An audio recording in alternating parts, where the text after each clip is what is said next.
Evangelio de hoy, martes 30 de febrero de 2024, Mase 5, 21:43. En aquel tiempo, cuando Jesús regresó en la barca al otro lado del lago, se quedó en la orilla y ahí se le reunió mucha gente. Entonces se acercó uno de los jefes de la sinagoga, llamado Jairo. Al ver a Jesús, se echó a sus pies y le suplicaba con insistencia: «Mi hija está agonizando, ven a imponerle las manos para que se cure y viva». Jesús se fue con él, y mucha gente lo seguía y lo apretujaba. Entre la gente había una mujer que padecía flujo de sangre desde hacía 12 años. Había sufrido mucho a manos de los médicos y había gastado en eso toda su fortuna, pero en vez de mejorar, había empeorado. Oyó hablar de Jesús. Vino y se le acercó por detrás entre la gente y le tocó el manto, pensando que con solo tocarle el vestido se curaría.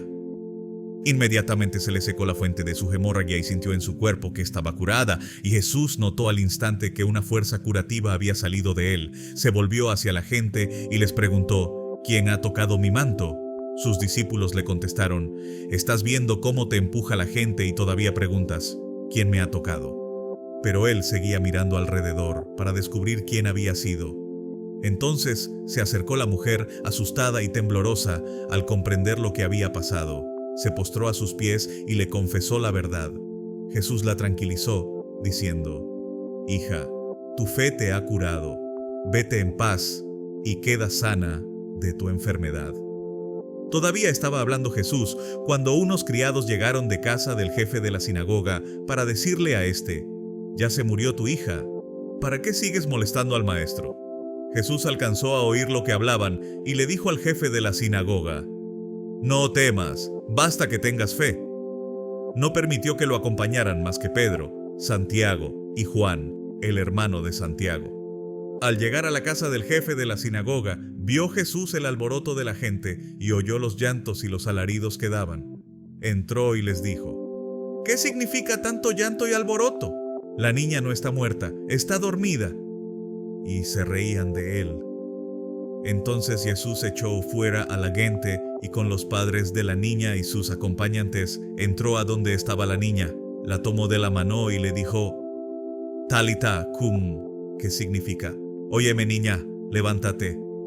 La niña, que tenía 12 años, se levantó inmediatamente y se puso a caminar. Todos se quedaron asombrados.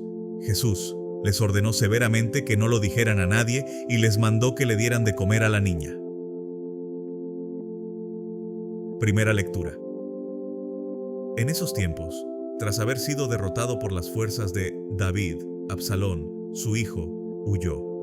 Cabalgaba en una mula y, al pasar bajo las ramas de una gran encina, la cabeza de Absalón quedó atrapada entre ellas, suspendiéndose en el aire, mientras la mula seguía su camino.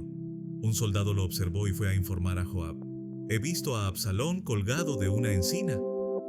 Joab se dirigió hacia donde estaba Absalón y con 3 flechas en la mano se las hundió en el pecho. Por otro lado, David estaba en Jerusalén, sentado cerca de la entrada de la ciudad. El vigilante, desde su posición en lo alto de la puerta de la muralla, avistó a un hombre corriendo solo y avisó al rey. David respondió: «Si viene solo, trae buenas nuevas. Permítele pasar y tú quédate en tu lugar». El centinela lo dejó pasar y se quedó en su puesto. El hombre que corría, un etíope, llegó hasta David y le anunció: «Traigo buenas noticias para mi señor, el rey. Hoy Dios te ha dado justicia, librándote de quienes se levantaron contra ti». El rey preguntó: «¿Y mi hijo Absalón está bien?». El etíope respondió: «Que corran la misma suerte todos los enemigos de mi señor, el rey, y aquellos que se rebelan contra ti». Al oír esto, el rey tembló de emoción. Subió al mirador sobre la puerta de la ciudad y comenzó a llorar, exclamando: «Hijo mío, Absalón, hijo mío, Absalón, ojalá hubiera muerto yo en tu lugar, Absalón, hijo mío».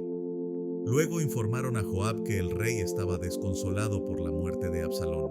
Así, lo que era una victoria se tornó en duelo para el ejército, al saber que el rey lloraba la muerte de su hijo. Por eso, las tropas entraron a la ciudad en silencio, como si fueran un ejército avergonzado huyendo de la batalla, huyendo de